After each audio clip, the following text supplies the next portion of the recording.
All right, everybody, I think we can go ahead and start. There'll be a few people trickle in for the next few minutes, but we can go ahead and get moving. First of all, thanks everybody for joining us.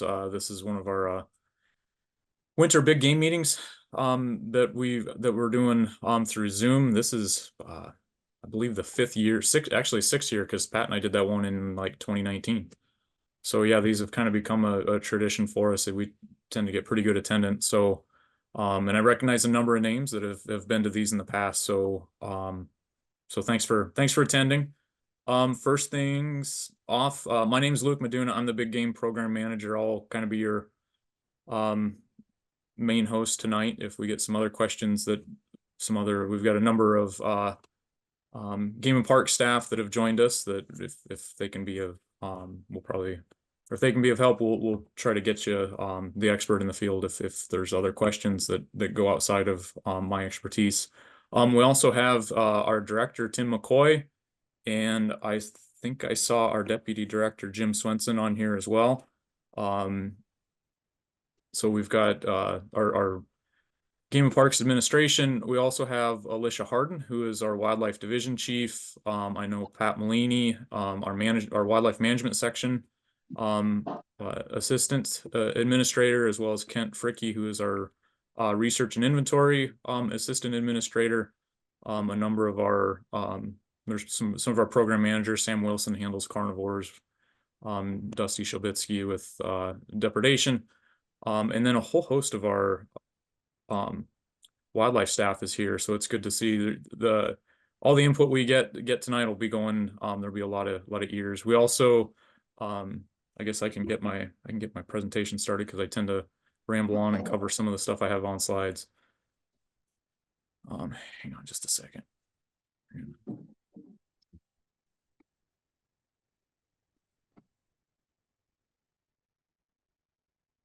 right, let me get this. Oops. Gotta hit the buttons in the right order here.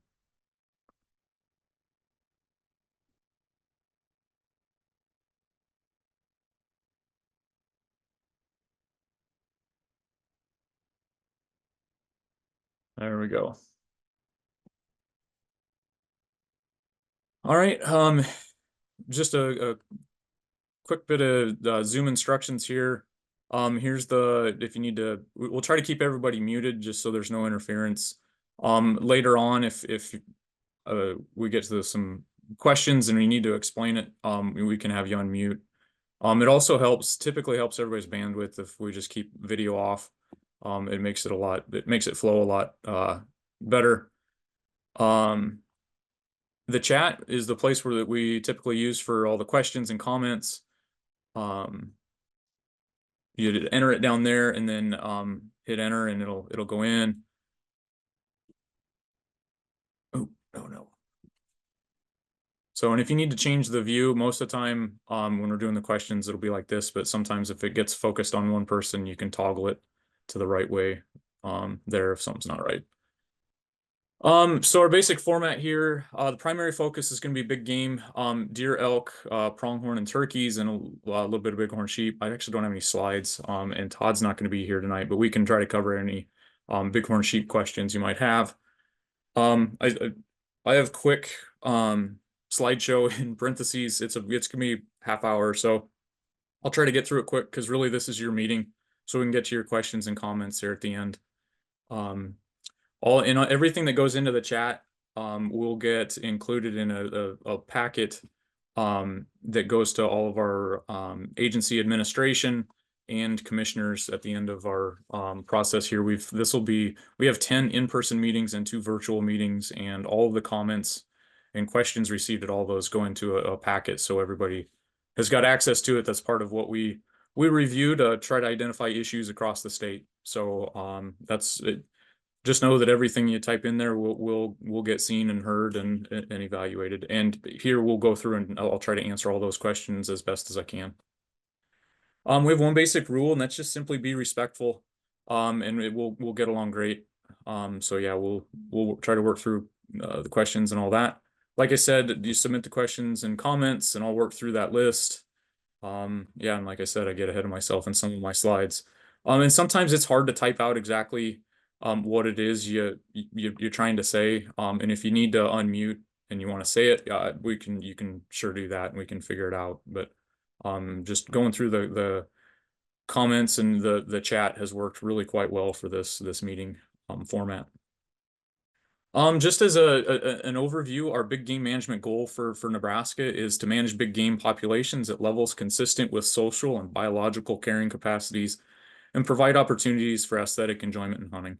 Really, a lot of that with the social and biological carrying capacities means that we're gonna, listen to the people of the state and try to direct those populations to where the people want them to go. Because by and large, it's those social tolerances that we run up against much more so than the biological carrying capacities.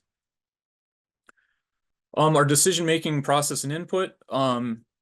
We go through a number of things. We're taking input from landowners, hunters, and the general public through meetings like this, as well as surveys that we do. I've got a deer hunter survey that's hopefully going to go out here in the next week.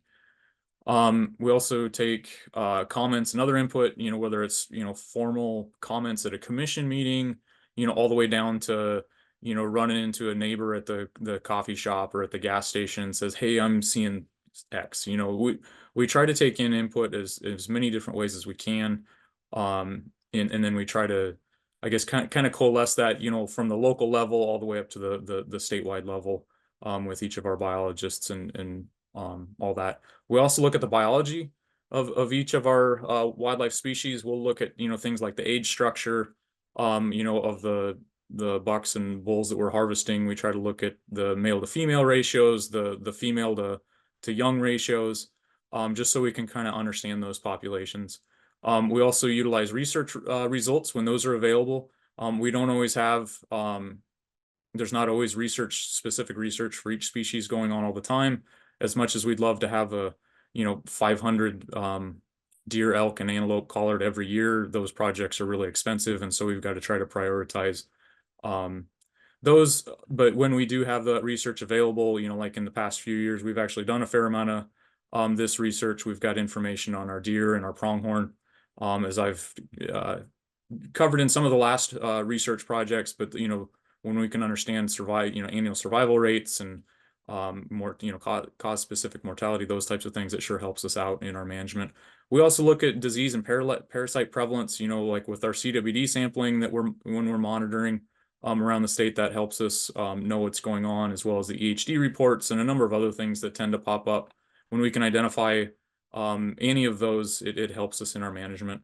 We also look at our harvest results and changes in those the harvest or the success rates. With all of our species now, we've got mandatory harvest reporting, telecheck and all that.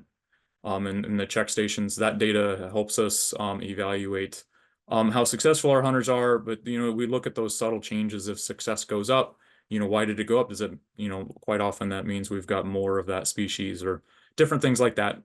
And as well as the harvest makeup, what percent is antlerless harvest? We have a pretty good idea for each of our units, what level of antlerless harvest makeup, is going to drive our populations up and down. So we try to direct our permits that way. We do utilize some population modeling, but it tends to be secondary. It tends to reaffirm what we think we understand, in part because the population modeling can be very difficult. There's a lot of inputs, and we don't always have all the inputs we need. So we don't want to just trust those. We want to use those as a to reaffirm what we think we know. Just as an overview, this is how our particularly our deer management units and then the wildlife division administrative districts lay out. So we have the northwest, northeast, southwest, south central, and southeast districts, with our district offices in Alliance, North Platte, Kearney, Norfolk, and Lincoln. So if you ever have any questions in the area we're at or where you're at, it's always best to start at that district office, and they can usually help you find the answer you need or get you in touch with the right person for your area. Well, I guess we'll go ahead and start with turkeys.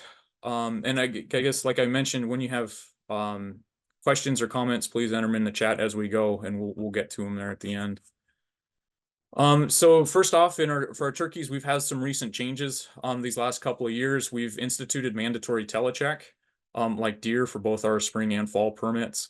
And it's just, you call it in or over the phone, over the internet, you check it in like that. It helps us with our harvest reporting compared to the previously the email survey that we used to do, which typically takes us a month or 2 months to get results. When we have telecheck, we can have final results in 5 or 10 days after the season, and start looking at it a lot quicker. We did institute in a daily bag limit of 1 bird per day. Instead of previously you could harvest 3, and that was simply to spread our harvest around. We did move from 3 permits down to 2 permits per person in the spring, and instituted a non-resident cap of 10,000 permits. And a lot of that just has to do with the decline in turkey populations that we've seen over the last 15 years. And basically where we're at right now, the populations are very comparable to where we were in 05 to 07. When we in about 07 or 08 was when we moved to 3 permits. So we're still in that window of when we were previously issuing 2 permits per person. For the fall, the big change there was a limit of 1 permit and changing that bag limit to 1 turkey. Previously, you could get 2 permits that were both valid for 2 turkeys. So that functionally in the fall, it went from being able to shoot 4 birds down to 1 bird, and then we reduced that fall season just to the months of October and November. So some fairly significant changes here a few years ago. We're heading into the 3rd year of those changes. So overall, I'd mentioned our rural mail carrier survey and that decline. We're down about 52% from that peak in 2009. And it's been kind of a stair step down, as you can see there. Overall, our harvest, you can see, I gotta make that smaller. You can see how our permits, with the changes we had to make in 2021, we sold the 2nd most permits that we had ever sold in the spring. And as you can see with that blue line is that rural mail carrier survey overlaid with our harvest, and you can see how well that all right, hang on just a second.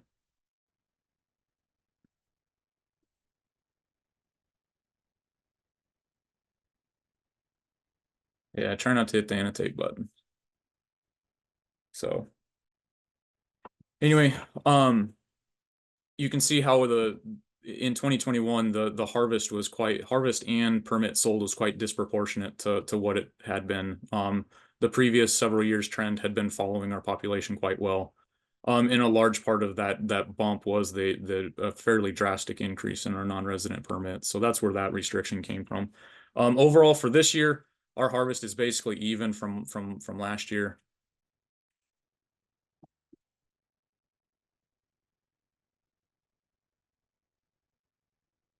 And for both our spring and our fall. And looking at our brood survey, something that's open to the public. We've had really good participation there. We had about 8,000 birds classified this past year, so that went really quite well. The results in that, we did have a bounce back. The brood results were better than they were the previous year. Which, in 23, we had a pretty significant drought over the summer. In 24, we had a lot of spring moisture, which made for some pretty good nesting conditions. And so that was some good news there. So hopefully we can stack a few good nesting years together and have our birds bounce back a little bit. And so, yeah, I throw this out there. Please consider participating in that brood survey in July and August. And if you go to our website and find that search bar and just type in turkey brood, it'll get you right there. But yeah, that runs through the months of July and August. So I got some turkey research going on right now. They actually started capturing 2 days ago, and have caught 175 birds so far. When put collars on 25 hens to this point. But for last year, they had 50% nest success in the Northwest, 25% in the Southwest. Which are pretty normal. They're in that window of 20 to 40, which most of their research projects find. But we're going to learn a lot more here in these next few years. Our median nest initiation date, I think, is it'll be interesting to see how that all plays out when it's all said and done. It's actually a fair amount later than we expected. Most studies, I think, going into it, we would have expected ours to be April 20th to 25th, somewhere in that window. So it looks like, yeah, there's some variation going on with some of what we've seen these past couple years, but there's gonna be a lot more come out here in the next year. And actually, yeah, one of the guys that's helping capture birds out there said that they of those 175 birds that they caught, those had 25 hens, one tom, and the rest were juveniles. So pretty incredible production out of the Pine Ridge this past year. So good news. Here's an example of some of what we're finding. This was a juvenile hen this last year that made a pretty big move. This is the town of Imperial is right here. Juanita is, I believe, about right there. So it's up in that canyon north of Juanita. Last spring, she decided just to pick up and start heading west. Of course, followed the grasslands until those petered out, and then made her way across. But she covered about 50 miles. So we're starting to learn that our birds are moving around a lot, and she's not the only one. She went the farthest, but there's a lot of birds that move 15 and 20 miles. So they do cover a lot of ground seasonally. Moving on to deer. And this is just have mainly a review or an overview of the 9-day firearm season.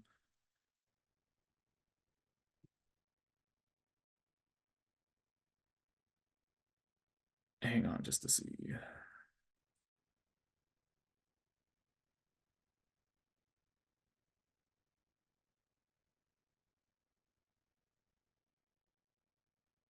Anyway,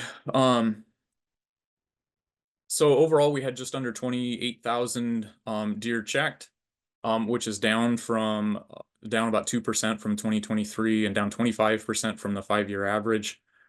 Which that's was a bit of a surprise, and I'll get into that here a little bit later. But overall, it was down 36% from 2019. So we've had some pretty significant declines over the last 5 years in our deer harvest.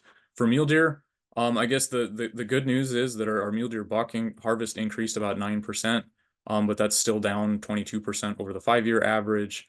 And the antlerless mule deer has been down significantly, and that's largely because we've reduced harvest. There's very few permits that you can harvest antlerless mule deer on, just trying to rebuild those mule deer populations. Whitetail harvest, the buck was down 6%, down 21% from the 5-year average. Antlerless whitetail, I still didn't get that correct, as it was actually up 2% and down 21% from the 5-year average. And some of the decline or the reason it was up this year was last year it was super warm during our November firearm season, and it was down drastically. You can see that. So it basically stayed the same. And overall whitetail harvest is down 33% from 2019. And again, these are just the preliminary results from the November firearm season. The final results of those seasons will obviously be different, probably some different proportions and changes. And we'll evaluate that. We've got one more day of the late season to occur, and then we'll here at the end of the week, I'll start digging into all that next week, and in preparation for the recommendations coming up here.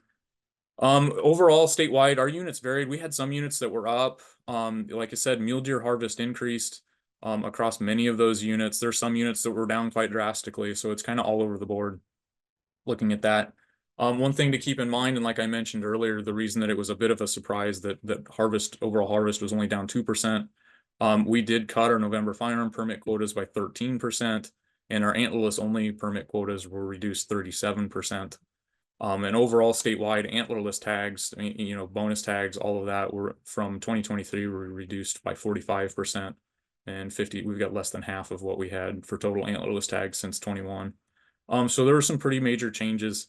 But the fact that our total harvest was only down 2% when we cut permits very significantly, obviously we had higher success this past year, which I guess would be, is a bit of a silver lining for us. Obviously deer numbers are down, but it looks like mule deer are starting to turn that corner in a lot of those units, and hopefully we've kind of stemmed, in a large portion of the state, stemmed the decline in whitetails just with our reduction in whitetail or antlerless harvest. Hopefully we can get that corner turned and get our whitetail numbers back up a bit from where they are currently.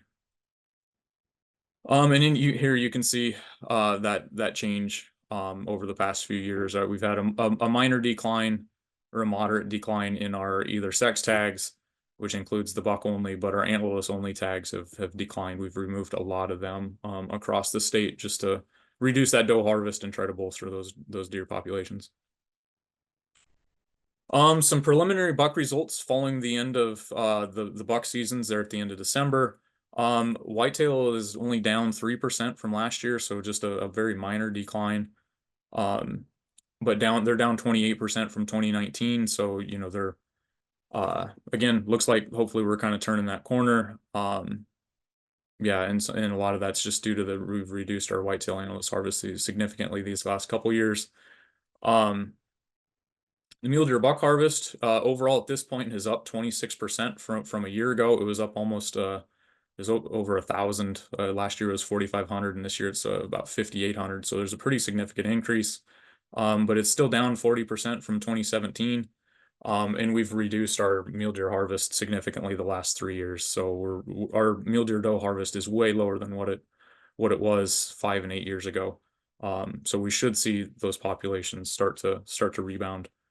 So yeah, and ideally, you know, the mule deer buck harvest is on this axis, the whitetail is here. They're quite different numbers. We have, you know, just under 6,000 mule deer bucks and about 22,000 whitetail bucks in the state. Ideally, we'd like to be probably in that 8,000 range for mule deer, and just you know, between probably about 27,000 on our whitetail is kind of where we'd ideally like to be. So we've got a little bit of little ways to go to get to each of those. But what we do know was that 10,000 population that can sustain you know, a harvest of over 9,000 mule deer bucks was too many. And when we topped out at 30,000 on the whitetail bucks, we were getting a number of significant depredation complaints. So we know that 30,000 whitetail harvest is going to be too high. So we try to hit somewhere in between in all that here in the future. Looking at our buck age structure, from the age data, you know, at the check stations with our tooth wear and replacement, you know, when the biologists that work those are cutting the cheeks. So on the mule deer this past year, 11% were age 1, 31% age 2, and 58% age 3 plus. Whitetails were 20% age 1, 37% age 2, and 43% age 3 plus, which are really quite consistent from years past. The mule deer buck age 3 jumped up. There's probably a little bit of potentially some bias there since we, you know, did go to the hybrid operation with, you know, allowing telecheck. I assume there's probably some people that killed some big mule deer that took them to a check station. There were more likely to take them to a check station, so there's probably a little bit of bias there this year, probably causing that bump. But we did with telecheck being open, we still aged just over 5,000 deer, which normally were 12 to 15,000. We still had, which 12 to 15,000 is almost half of what comes in. It's, you know, 40 to 45% of the deer that are harvested during the November firearm season. We still got about that same rate. I think we were right at 40% this past year. So we still had a pretty good sample. Overall, it was we aged, it would be almost 20% of the deer that were taken during the firearm season. But like I mentioned, there's probably a little bit of bias in some of that. We're looking at some future options, maybe having people mail in incisors so we can send those in for the cementum annuli, but just trying to figure some of the details out on that. Looking at the inside spread data, if you've telechecked a deer, one of the questions we ask is it greater or less than 11 inches. What that does is help separate yearling bucks from 2 plus, so we know what that, you know, like what that blue line is, what those the percent of the harvest, the buck harvest that's yearling bucks. That data this past year was 10% age 1, and whitetails was 21% age 1, which is very close to what the biologist data from our check stations were. So that historically, that number has always been within a percentage point or at most 2 the in-person check station data. So it's a very reliable way for us to get the yearling buck age data. A quick review of the special landowner deer season. It's that Saturday to Monday before the November firearm. This past year, we sold just over 4,500 permits. They harvested just under 1,200 deer, which is a 26% success rate. The breakdown of bucks and does and mule deer and whitetail is almost identical percentages to what, you know, statewide archery and youth permits see. You can see in the past, this year is the most we've ever sold of those. And the harvest was the highest it's been. What we also see is that it hasn't necessarily increased, hasn't led to an increase in the landowner permit harvest. It appears to be at least somewhat compensatory with the limited landowner permit, meaning if they hunt that early season, they tend not to hunt the later season or the regular season. There's very few landowners that are harvesting 2 bucks with the option of getting both of those permits. Moving on to elk, we've had increasing elk population since the 1980s. They're a very charismatic species. They attract a lot of attention across the state. They're mostly met with enthusiasm. Really, until they aren't. You always say that everybody likes. There's very few people that aren't excited the first time they see 3 or 8 elk come over the hillside. It's really when it gets to be 40 and 50 and they camp out in a cornfield that the tolerance really decreases, and they can do a lot of damage, as you can see in these corn and the bean field in the lower right hand corner. They can have a major impact, and that causes problems, which has led to some of the changes these last few years. We adjusted some of our units just to help manage our hunters a little better. Previously, you know, the best example there is that box elder unit, which was about 26,000 square miles, which is a quarter or a third of the state, and now has been broken into, there's 1, 2, 3, 4, 5 different units that are a part of the old box elder. So it's helping distribute those hunters around. Historically, we've had conservative quotas, but we've had some significant permit increases these last 5 years when our landowners told us that we had too many elk in the state, and so we responded with increased harvest and increased quotas. Like I said, historically, those have been very gradual increases, and the harvest have seen similar pattern. We've cranked that up quite a bit these last few years, with a little bit of annual variation just due to some, you know, just different things going on each of those years. And the 2024, that cow harvest is a little bit low, but that was done here a week ago, so there's still 3 more weeks of season to go. Historically, or throughout all of our seasons, we've managed to keep 77% success on our bull permits and 41% success on our cow permits. And we're still in a herd reduction phase. We're still trying to reduce elk numbers across most of our units at this point. And we're slowly getting there. Here's some data on our current season. For this year, we reduced both antlerless and bull permits by about 4%. And like I mentioned, as of the 10th, we had 229 antlerless elk harvested statewide. 29 of those were in those peripheral units. When I say peripheral, I mean units 8 through 14. And that's compared to 240 on the same date a year ago. So really quite close, only 11 behind that pace. We had early season success at 43% this year. Last year it was 47%. Late season success this year, as of the 10th, was 27%. The end of the season success for late last year was 28%. So I suspect we'll eclipse that late season success. This year we'd harvested 190 bulls. 36 of those were in peripheral units compared to 205 in 23, which is, success was pretty similar at 73 compared to 76%, with a reduction in permits. And like I mentioned, we've increased our harvest in those peripheral areas with these changes. It was hard to get people, you know, as hard as it is to get elk permits in Nebraska, it was hard to convince somebody to go from, you know, whether it's the Pine Ridge or the Les Canyons there at North Platte, and go chase, you know, the group of, or the total herd of, you know, 250 or 300 elk, or however many that may be, to go chase 7 of them in the cornfields of Keith County. So these permits have helped us distribute to hunters, so and hunters know what they're getting into when they're applying for units 12 and 13, and that type of stuff. So, and I guess if anybody, if you want any advice on applying for units 8 through 14, is apply there if you know somebody. You better know something ahead of time before applying in there, because access and finding elk is going to be tough. It takes a lot of homework to figure elk out in a lot of those in those peripheral units.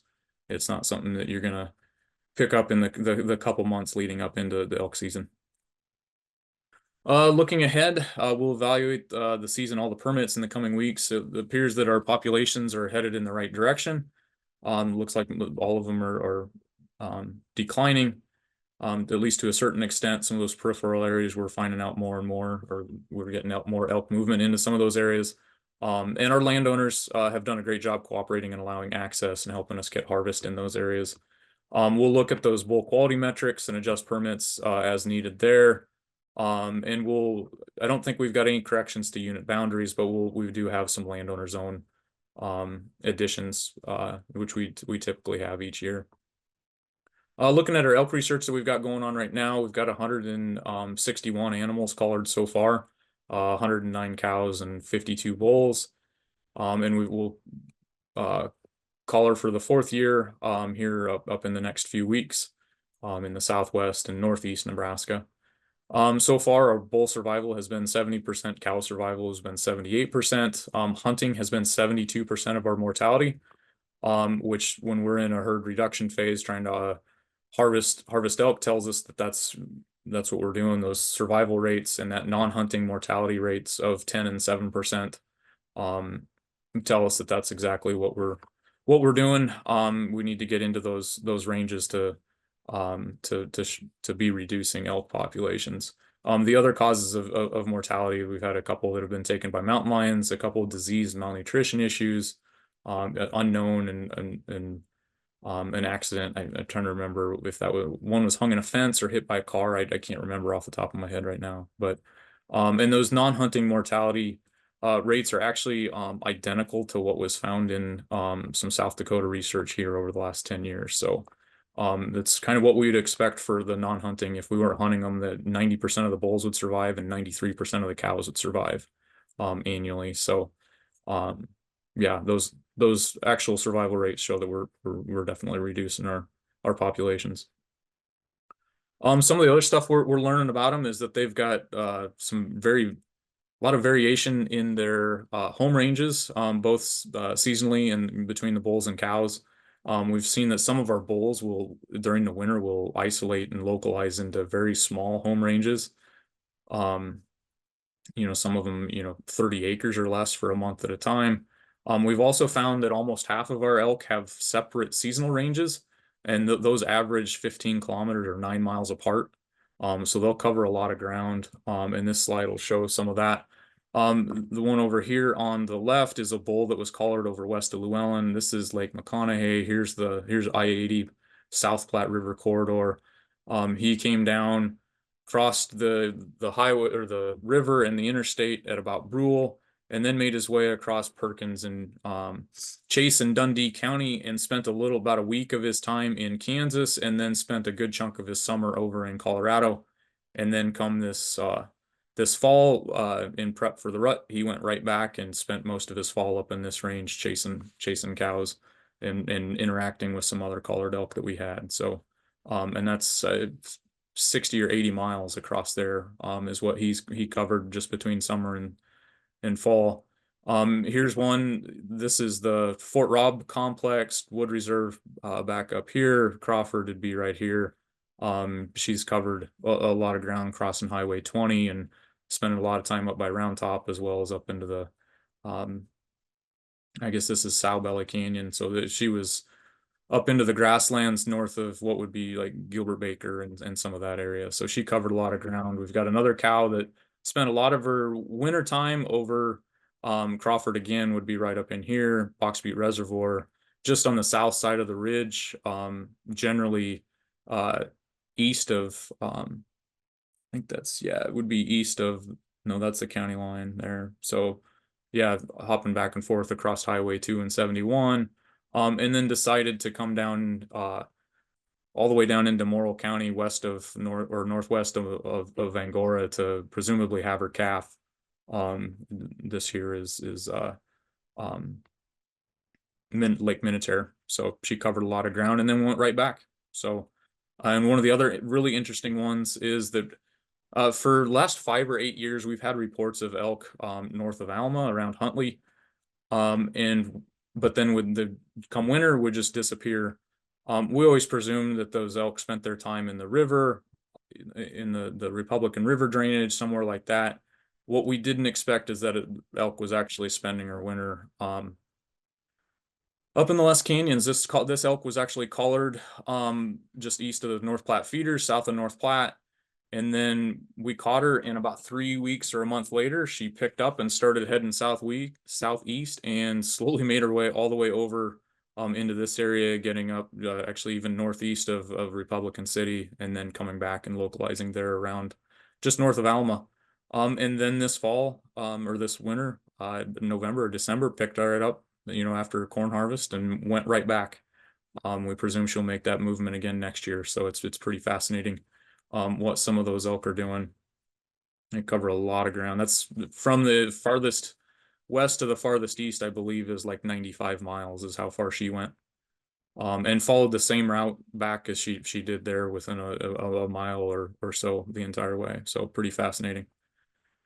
But yeah, we're learning. I mean, there's some of this we expected elk would move. I don't think any of us expected they would move this much. Like if you go back to that bull that spent time in Kansas, we didn't expect bulls collared, and Llewellyn would end up in Kansas. So yeah, covering a lot of ground, quite fascinating. Moving on to pronghorn. For our season results, our firearm success has leveled out. It's lower. I say by leveled out, it's been going down these last 3 or 4 years. A lot of that is we did have an EHD event in 2021 where we lost a pretty significant portion of our pronghorn population, as well as we had increased permits. You can see the increase in the doe fawn permits in the red here. I mean, starting all the way back in 2017, we started ramping up, but then in 21, we had that EHD event and had to start cutting that back down pretty significantly. So our overall our populations are definitely down from our peaks, 5 years ago. And a lot of our indices, our success rates and our yearling buck harvest have all kind of indicated that. Archery success last year was at 11%. It did come back up this year at 14%, but it's still well below where it was 5 and 8 years ago. It typically hovered around 18 to 20%. There, yeah, like I mentioned, we had increased permits here 5 years ago, and then we've brought those permits back down, and in response to our population generally being down. Some of that's also evident just in our classification data. Our fawn production has been below our average these last few years. We had one good year in 22. I don't have the 24 data in here on that one yet, but it's yeah, our fawn production has been down. Also, our buck numbers have been lower than what they were, and some of that's just we had pretty good doe populations, but we've also for a while there have probably the harvest has been a little high on our bucks, so we've been trying to reduce those permits to try to get those ratios back to where they've historically been. And with that, we can take any questions. I do want to remind you, if you're interested in looking at our big game recommendation book, you can find that on our wildlife surveys page. The easiest way to get there is to go to the website, OutdoorNebraska.gov, and just type in the search bar wildlife surveys. And then that wildlife surveys page will come up, and it'll be under the big game section. And so yeah, and there should be, I believe, the last 5 or 6 years of our big game recommendation book there. So if you want to see some of the history and a lot of the data and information that goes into making our management decisions, you can follow right along there. The one for 2025 will get posted probably late March ahead of the April commission meeting. We've got it'll take us a while to get that all compiled and all the data analyzed and recommendations made here over the next few weeks or the next, I guess, couple months. So with that, I can stop sharing and we can start working on questions.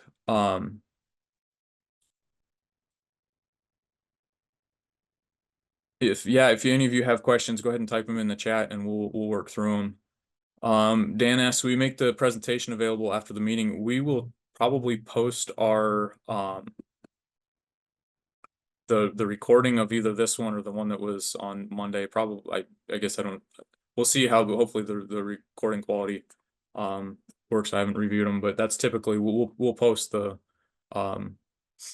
one of the videos each year. I don't know that we've posted each of them. Matthew asks, we hunt Calamus East, Golden Creek bottom property on a pile of deer, 30 to 50 a day. The second property 2 miles north had sporadic and limited activity. Property 3 miles northwest didn't get a deer on camera in 3 weeks and used to be great in 2020 before EHD. Can understand how there can be so much disparity between properties so close to each other. A lot of that, you hit it with the EHD. EHD can be very localized, just depending on water resources and things like that. That's the one thing that over the past few months, past 2 years even, I've been asked to give a summary of what's our deer population, and I would say it's highly variable, and so you're seeing some of that with whether it's been EHD that it can hit real hard locally. Some of it you can have some local habitat changes that deer will just simply move. That plays a role in it. If there's either some of it's, an agricultural practice changes depending on what's being farmed. Some of it, if you're just slightly drier and there's no water on one portion, or if you're hunting a creek that's dry in 1 year, and those deer will move. If there's no water in a spot, they'll pick up and move and go find places. And and also some of it comes down to how those particular properties have been managed, or even neighbors. If somebody's has high doe harvest in one area, that can be detrimental to the local deer. So that's always part of it. Kevin says game numbers go down as predator numbers go up. Time for a bounty for predator mitigation. The hard thing with it, typically, if you have a predator issue, it's indicative more of a habitat issue, because when you have good habitat, you won't have a predator issue. The other thing with bounties is that there's been, they started with bounties, 50 or 100 years ago. Those were common. They phased them out because they really found that they didn't really work. They don't have an overall statewide effect. Obviously you can have localized impacts with trapping and predator control at very high intensities at small scales. But the intensity that would be accomplished by a bounty really wouldn't, it's not high enough to have an impact. I mean, Utah is an example. They've had a bounty on coyotes, paying $50 for a coyote, for 12 years now, and they haven't really seen a rebound in their mule deer numbers. They saw a little increase for a few years, but these last 5 years, their deer harvest has been going down. And really, even for that bounty, it only increased their coyote harvest by 1,000 to 2,000 animals over what was being harvested previously. So they're spending a lot of money to increase their coyote harvest by 25%. So the bounties generally aren't an answer. I mean, and right now, we've changed rules. For one, there's really no rules there's very few rules about hunting coyotes. You could get, I mean, if you feel predators are an issue, you can get out there and do pretty much anything you want with coyotes. We've also opened up, as far as the ground nesting predators, or even most of the ground nesting, raccoons and possums during the springtime. We've opened that up so that if there's any damage being done, ground nesting birds included, that you don't need a permit to to harvest to remove any of those at the request of a landowner on private land. So there's a lot of opportunity to get out there and take those if you want. So yeah, glad that worked for you, Dan. John asks, do you have any results from your latest round of CWD testing? Yes, we've got some of that. Let me see if I can find, because Todd is not on here tonight. And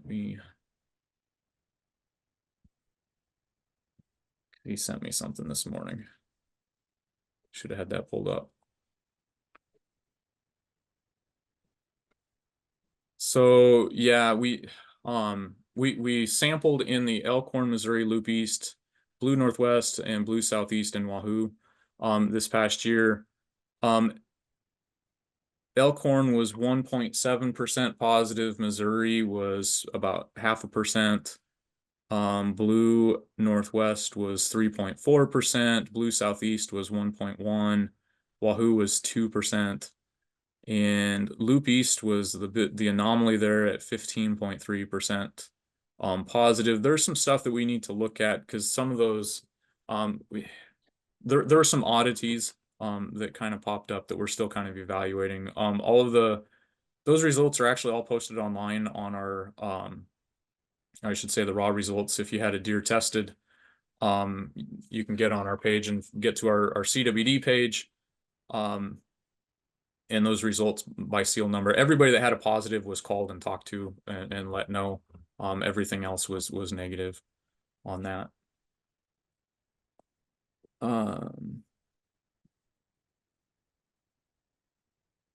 Yeah, Justin says predator control incentive needs to be put in place. In my opinion, Northwest Chase County, the mule deer population is sparse at best, and predators, coyotes.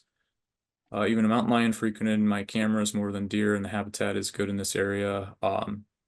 Numbers are maybe a quarter of what they were 5 years ago. And the drought has played a huge role in that out there. Obviously, when we ramped permits up 5 years ago, we hit mule deer fairly hard. But we've had with the drought and all that, we've seen our fawns. We were actually doing a study on mule deer out there. The coyotes were a major predator of fawns in that part of the state, but they were also dying of a lot of other stuff. Coyotes weren't taking them all. There was a lot of them that died simply from exposure and just other things like that. But yeah, numbers are definitely down in that Frenchman area for sure. Oh, and I guess Justin there, if you've got mountain lion pictures out in that part of the state, please send those in. We'd love to verify those. I know Sam Wilson would love to anything we can confirm out in that part of the state it helps us out. So yeah, if you got trail camera pictures of lions in that part of the state, please send them to Sam. Bradley asks, will the deer firearm season ever move to the first week in November in lieu of the third week? Missing out on the rut and haven't seen a buck in 3 years. Bucks are seen before and after shooting hours only. Bucks are nocturnal in the Elkhorn Ute that late in November. I don't think there's really no plans at this point to move the November firearm season. Where it sits, it typically catches the last half of the rut. And it's a pretty good, I guess at this point, a pretty good compromise to let everybody, archers and firearm hunters to have their chance during the rut. But yeah, I don't know that we would move it forward. Dan asks, is the special landowner season a permanent deer permit season that the legislature instituted, or does NGPC have any latitude to continue or discontinue it in the future? It's actually in statute. Those dates and everything about it is set in statute, so there's not a whole lot of control that we have over that season, Dan, until the legislature would decide to change it. But yeah, that's put in place by the legislature.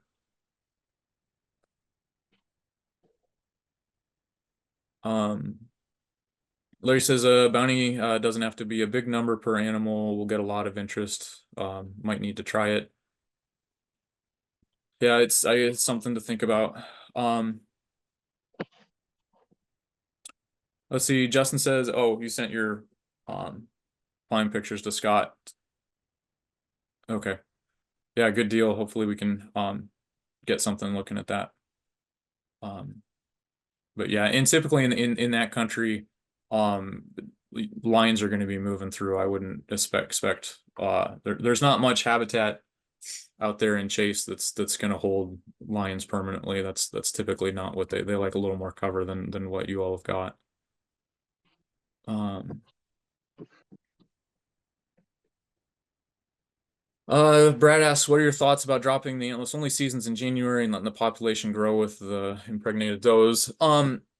Really, the season dates don't matter a whole lot. We've honestly we've had a late antlerless season since 1984. Um, and really it comes down to just regulating the number of permits, changing those quotas, um, and adjusting our deer harvest. You know, our deer numbers are down across a large part of the state. We do also still have some areas where we've got fairly high deer numbers, you know, along a large portion of the Platte River corridor. Southeast Nebraska has some places that are pretty high. I know that we'll look at our antlerless permits, especially in those northeast areas. You know, we'll make some adjustments to unit permits, unit boundaries. You know, last year we took off close to a quarter of the river antlerless and cut that quota in half. You know, it wasn't selling out, but it functionally reduced that by 25%. We'll look at each one of those again this year, and look. Uh, Yeah, Kevin's next question is kind of, I guess, where I was going. Kevin asks, any thoughts on reducing, eliminating the river analyst permits, or perhaps managing those permits by drainage? Yeah, that's something that'll, I don't know that we'd entirely eliminate it because it does help focus those antlerless permits on those areas where we've got higher whitetail numbers instead of, um, you know, putting permits that are valid across an entire unit. It focuses those permits on that river corridor, and so it does help that way.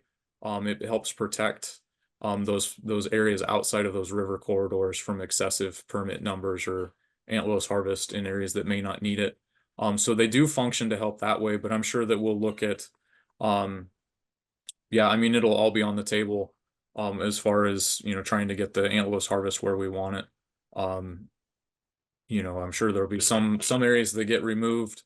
Um, and I'm sure those we'll look at, yeah, we evaluate all of that, to try to accomplish our goals. And so, yeah, and that's one of the things too, that we could look at making those, going back to how they were in the 2000s when it was, you know, it was an antlerless permit along the Republican, or, you know, it is a Republican river, you know, within 3 miles there, or some areas on the Platte and different things like that. So yeah, it's Kevin, that's something that we definitely look at. Um, so, and I guess I don't know if I mentioned it, but when we go through our recommendations, we evaluate every single permit across the state, and we also look at particularly the antlerless permit boundaries if we need to adjust, or if we're trying to focus harvest in certain areas. Um, so that's we do look at every single permit, and it takes us about 3 days to go through them all. Obviously, well, to step back a little bit, we have a process right now. Our local staff, or over the next couple weeks, once I get some of the final deer numbers down, the local staff will um, have local meetings with all of the wildlife staff and conservation officers, and any of our staff that want to attend, and try to formulate a local recommendation. And then in early February, we have a group of us that meet, and we compile all that and then go through all those permits, permit by permit, unit by unit, and try to dial in where it is that we want to go with each of them across the state. And it's a 3 day process, and we have to hustle to get it done in 3 days. So Chad asks, who do I contact for trapping nest raider out of the normal season? Chad, you might I don't know if you want to unmute and explain that a little bit better. I'm not quite sure. Um what you mean by that.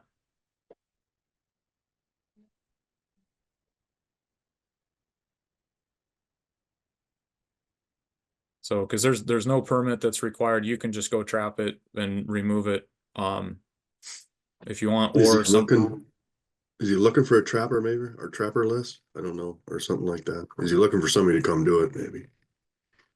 Yeah, I'm not quite sure, but so yeah, if you're okay, yeah, Sam responded there for you, Chad. So if you got, just email him and he can sure help you with your question there. Okay, so Nathan says, I feel like you should raise the price for a doe permit. $14 for 2 permits is way too cheap, especially if you're reducing permits. Seen a major population decrease in the last 3 years. The population is down a lot more than 2%, like the harvest might be. And yeah, we know that 2%, that's just the change from last year. Like I said, I think our overall harvest is down about 30% or more. We typically, the buck harvest is probably a good indicator of population change, in part because the effort there is fairly similar year to year. And our buck harvest, our age structure really goes unchanged, so we're likely harvesting the same percentage of bucks, but that has decreased as well. So we know that our population decline is far more than 2% over the last 5 years, and probably more than the and some of that's locally. That's at a statewide level. Some of our units are down much more than that. So for sure, on the price, that's just for the river antlerless permit. The unit ones are $37. Um, the reason that those were set at 14 originally, or 11 and 14, was to try to encourage antlerless harvest on private land in those river corridors, um just to help out, because just with the sheer number that we're needing to issue, and trying to reduce deer numbers when that was started. Increasing that permit, there's rules about how much and how fast we can increase. But yeah, that's something that could be on the horizon. Dan says, Luke, I've attended these virtual meetings last several years since I'm a non-resident. Do a great job capturing the data and presenting it with interesting commentary. Thanks for your efforts and what you do to support Nebraska big game management and success. Well, thanks, Dan. Thanks for attending and participating. We appreciate it. So, Kevin says, I believe that we have too big of areas for deer permits. Ever thinking of going county by county permit systems? The deer numbers are devastated in your area. Um, yeah, yes and no. I think on the buck side, I think our units are good. County by county can be a little bit tricky, um, because those counties, or the county boundaries, are entirely arbitrary. A lot of our current boundaries, they follow highways, which um obviously it's easy to define. There's parts of the state you get close to a county boundary and you're going to struggle to know what county you're in. Um, some of that also, with 93 counties in the state, um, that's a lot more permits to work through and try to line up and coordinate. And then again, you've got different parts of the counties um, where there may be certain issues, and I don't know if you'd ever want to split counties. I know Iowa and South Dakota work on county. A number of South Dakota's units they're half of counties and split. I can't remember. I had it all counted out, but because South Dakota has, I believe, 63 counties, I think they've got like 98 different deer units within their state, and it's a lot of work for them to work through all of those. There's a lot of detail that gets lost in just the sheer volume. Um, I think some of it is that, while we do want to help manage, we still got to allow some freedom and opportunity for hunters to hunt, uh, where they have access and all that, and not force somebody to buy, 3 different permits to hunt where they want to hunt. So yeah, I mean, we do look at it. I mean, there's several of our permits right now that our antlerless permits, Frenchman West, Elkhorn West, Missouri West. There's a pattern going on there. We keep picking the west part of the unit to focus or adjust. But we've got some of those units where we've got them cut them in half. Like I said, that river antlerless is targeted on those river corridors to try to focus that harvest. In the river drainage. Um, uh, um, so that we can, not over harvest outside the um, those river corridors. Just says permit prices need raised across the board when a non-resident can hunt here cheaper than hunting land in their own state.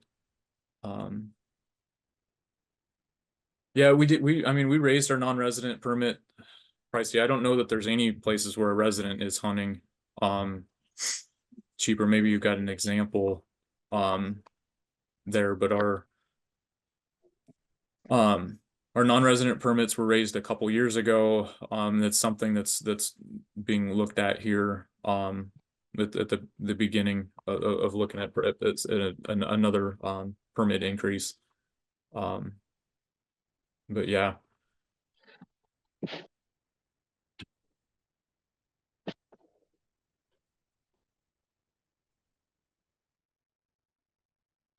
Let's see.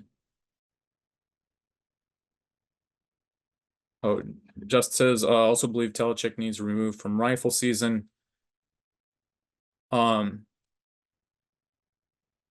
So Justin, are you saying that we need to go back to in-person check stations? I guess so yeah, in part like we're more transitioning more towards like telecheck for everybody. Our archery hunters and muzzleloader hunters have been doing telecheck for almost 15 years now. It's been pretty well adopted, in our late season. Part of the reason that there's a whole host of reasons that we're transitioning more towards telecheck.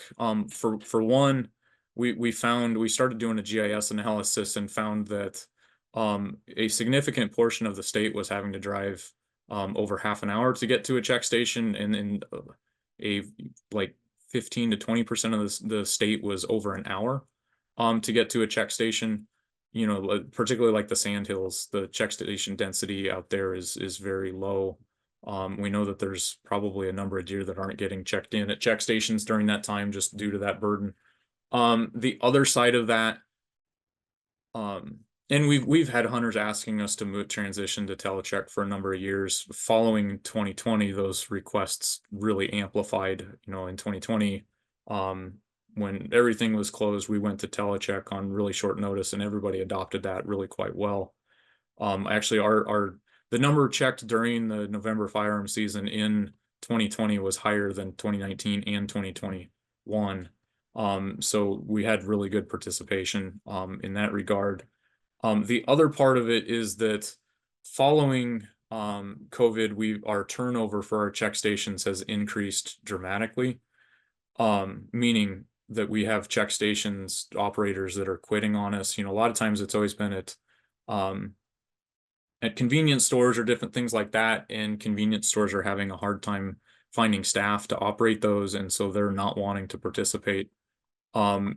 Prior to 2020, we would have maybe 2 or 3 turnover a year. Some years it was 0, but there's always a couple statewide. The last 3 or 4 years, we've had between 10 and 15 each year, and for each check station that bails on us, it takes about a week's worth of work for staff to get a new one set up, and a lot of times it's more than a week, because like some of our guys are literally going door to door in town, knocking and trying to find somebody to find to host a check station. And we've had several of them, several towns that want to keep them, and finally we get somebody from the community that just volunteers to do it out of their house. And so it's been a difficult thing to to keep going. And so that's all kind of part of what is weighed into that. We also, I guess, just as a reminder, those check stations don't really operate as a, there's no law enforcement real capacity there. Again, a lot of them are being operated by, convenience store staff, even the ones that have game and park staff. None of those are law enforcement credentialed. It's our wildlife staff, that are doing that. And there's enough going on there that if we catch a law enforcement violation, the best thing we can, we'll contact our law enforcement. But there's very few law enforcement issues that are caught at those check stations. So, and we're one of the few states that actually do have had in-person check. A lot of states have gone away from it. Kansas doesn't really have. I mean, they're trying to transition to a telecheck. South Dakota does all of their harvest with a postseason mailing survey. They don't have any mandatory check at all. In a lot of the areas, Colorado and Wyoming are similar. They do all of their harvest with postseason surveys, their harvest analysis. So with all of the technology and all that, that's kind of the direction I think we're headed in time. Obviously, there's some things to figure out with disease sampling and all that. There'll probably be some form of check stations throughout the state for a number of years. But if anything, I think we're kind of transitioning more that direction. And the doe permits are cheaper here than Colorado for 2 deer, and I assume you're talking about, so a resident doe permit there is more than 95 bucks or whatever it is here, I guess is what you're trying to say. So I do know that we do get a number of front range hunters. There's also not a whole lot of doe permits available in Colorado, so we do get a bit of a flood of Colorado hunters coming to particularly southwest Nebraska, where you're at there. Sean says, I'm a non-resident that hunts the Sandhills. I've done both the in-person check and telecheck. Had to drive more than 45 minutes. I'm all about the telecheck, but also giving you more data to use for information. Yep. No, and that's a big part of it. And that's part of the reason, like with the check station stuff. Here. The man, I lost my train of thought. I'm trying to.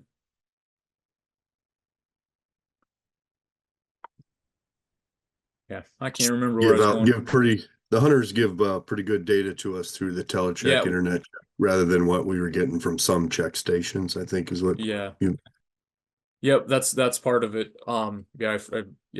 We've found that our hunters are more apt to give us better data from themselves through telecheck than what we may get at some of our check stations. Some of our check stations are fantastic. They do an incredible job, but then there's some of them that we get that are, I'm not trying to pick on convenience stores, but not all those employees are real enthused about adding more responsibility and more duties.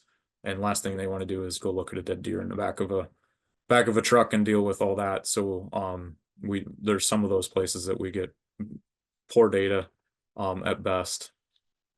So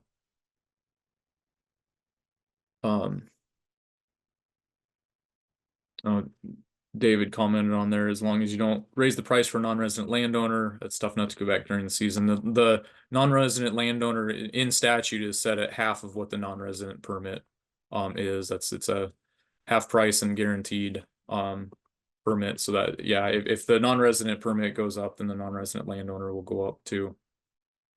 But I think I've stayed on track and I've caught all the questions. But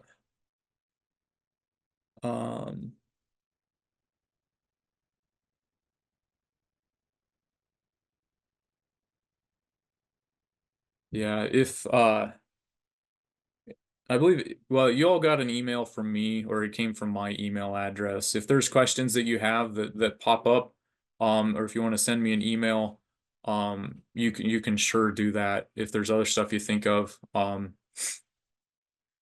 you can sure shoot me an email.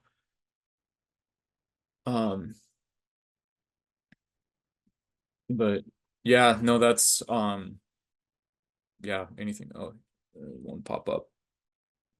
There we go. Yeah, I'll try to stall for a bit. I don't want to close it out already. But Kevin says I've been advocating for the past several years for sort of compromise between archery and trophy hunters and gun hunters.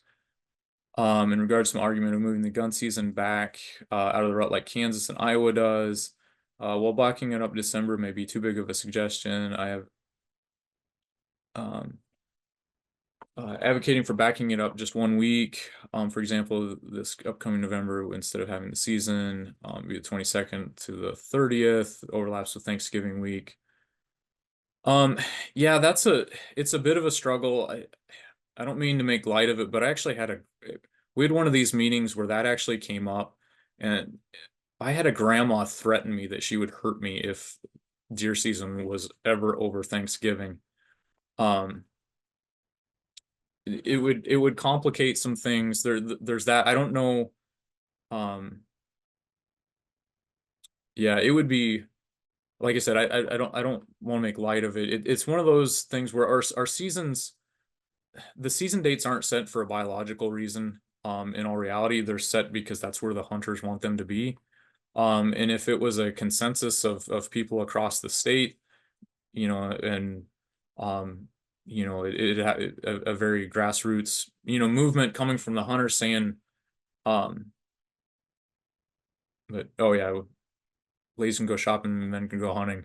Yeah, and like I actually, that was a thought that I've had for a while as well. But yeah, other than that one grandma threatening me,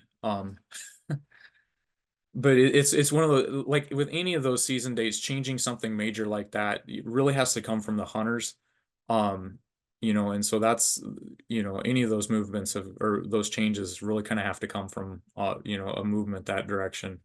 It has to be organic in nature, because there's a lot of our firearm hunters that like having the season where it is because they get to catch a good part of the rut. That way, obviously archers would like more of the rut. And so it's trying to balance all of that. Yeah. And Tim points out in that if this is our 20 or 2021 deer hunter survey, I asked if hunters wanted the season, or if they had the choice, if they would like the season moved, and if so, when.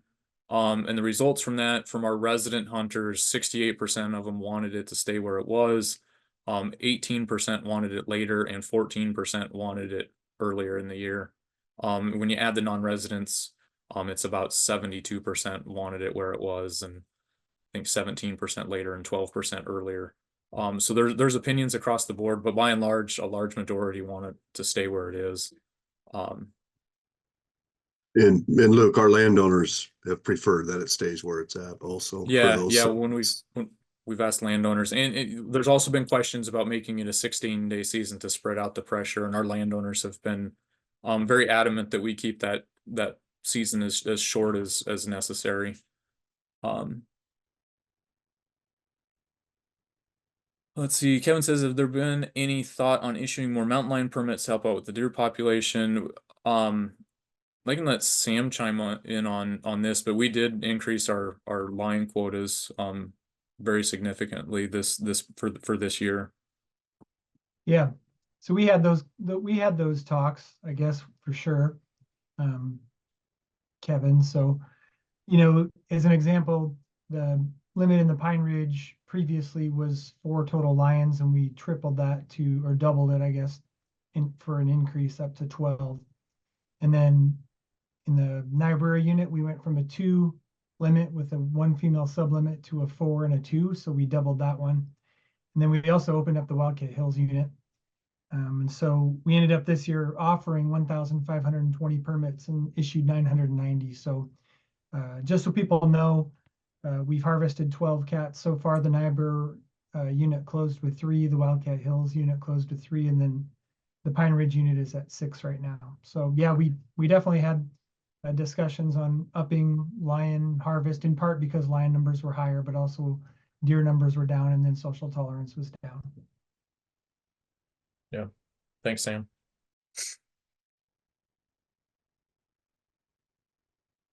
Yeah, Kevin points out, also know a lot of college students would also have a chance to hunt over that week of Thanksgiving break. Yeah, there's definitely pluses to some of that. I think the yeah.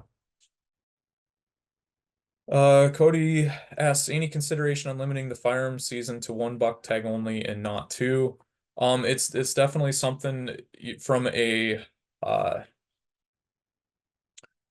a permit accessibility, which we've done in a lot of our Western units. You can only get 1 permit that allows the harvest of a mule deer buck, just to make sure, as we've decreased permits. So I was saying is from a permit accessibility point, we've actually taken that step in a number of those. The Yeah, I mean it's something that to look at it, at this point with our deer populations being where they are, it's probably something to consider with just permit distribution and all those types of things. But again, it's been in place long enough that we've really kind of got to have support from our hunters to make a move like that, to go from a 2 buck state down to 1 in any of those or to take that full step would definitely take the support of hunters. So some of that's got to be a big change like that. We definitely got to have the support of our hunters. Kevin asks, would it help unit deer population management per unit? No, it jumped. There we go. By moving all permits to season choice, issue the permit, let the hunter decide when and how to harvest based upon the current season dates. Kevin, that's actually something that we've been discussing for the last couple years. And it probably won't happen for 2025, but it'll likely happen in the 2026 season. But yeah, essentially making the November firearm permits a season choice. So we've got a unit permit that are valid for all 3 seasons is something that's in the works. It's probably a couple years away, just with the way everything's shaken out, but that's definitely something.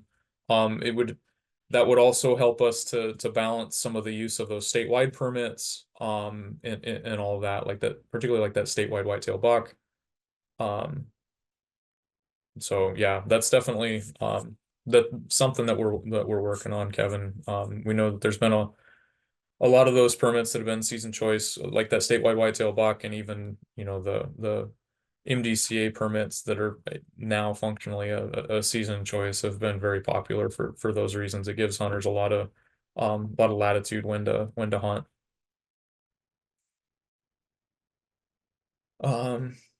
Yeah, Johnny's asking Sam if the Pine Ridge is at 6 cats now, how many females versus males, and asking if 6 females close the season. And yeah, the Pine Ridge is at 5 females and 1 male, so 1 more female would close that season up there.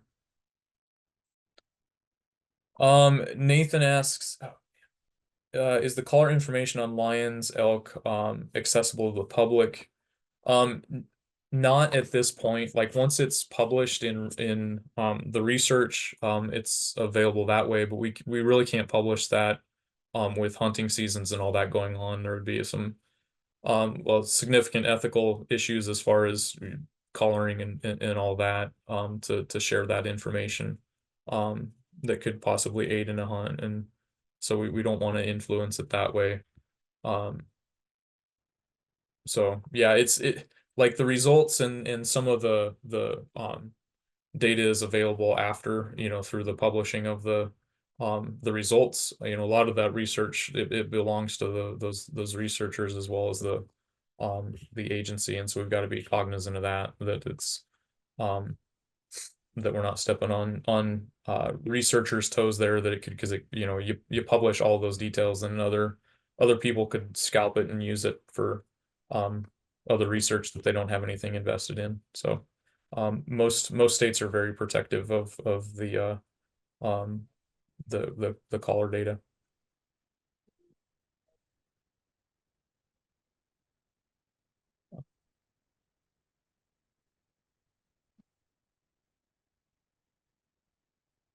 And Kevin asks, can we make it open season on mountain lions outside of the Pine Ridge, Niobrara, and Wildcat Hills to stop their spread throughout the state? Sam and Alicia, that's probably a better one for you guys to. Yeah, I'd address that. Presently our mountain lion management plan states that we will identify a mountain lion population that's resilient to harvest. And if we identify a population that's resilient to harvest, we'll create a mountain lion management unit and allow hunting when feasible to meet goals for sustainability with prey species and social tolerance. And so we had done that in the past, and we really got hammered by non-hunting public, but also members of our own hunting public who saw it as a kind of a wipeout season, I guess. So it's certainly something we can talk about.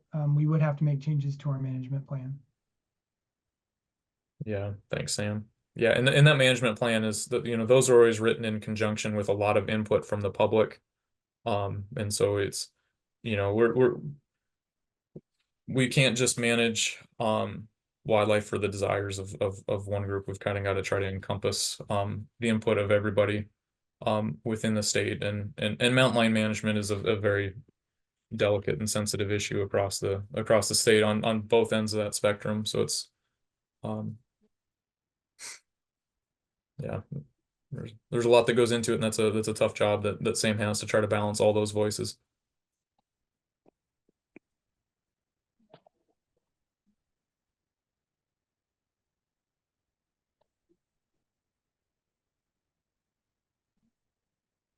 Kevin has another mountain lion question here, Sam. He says, help me understand why we allow mountain lions in our state. Is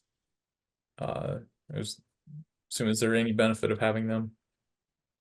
Yeah, there certainly is. And one is that they're a native game species that a lot of people really prioritize and like to go after and enjoy hunting. They're wildlife watchers and people who are interested in ecology of animals on their property that really enjoy having mountain lions. But it really all goes back to the fact that the state legislature in 1995 listed mountain lions as a game animal.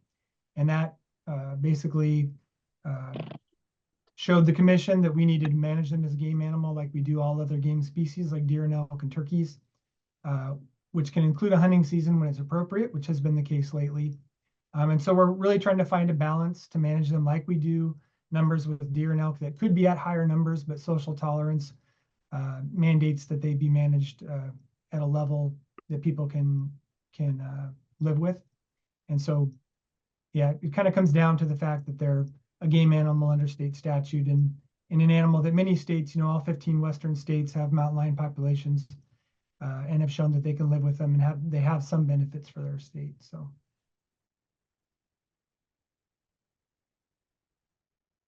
Yeah, thanks, Sam.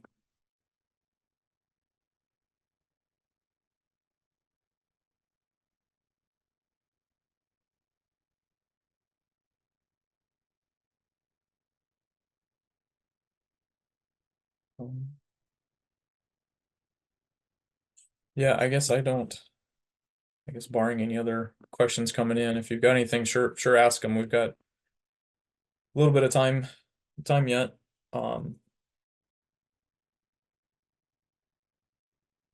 But if not, we can definitely close it out. Usually I'm a lot better about talking while I'm trying to stall here, but I'm maybe a little talked out. But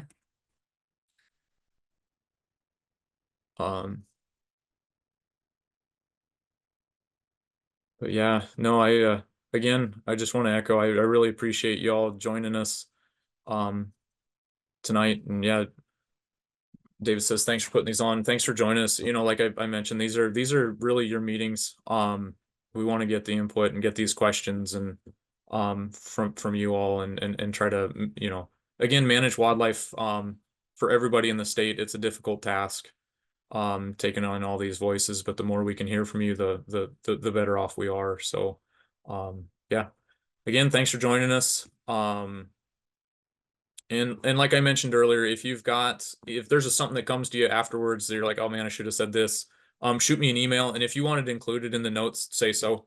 I'll include it in there as an additional comment. But yeah, you should all have my email with the invite and all that. So yeah, again, thank you all. We appreciate you joining us, and been a great group. A lot of good questions tonight. So thanks again. We'll see you next year or in between times. So thanks.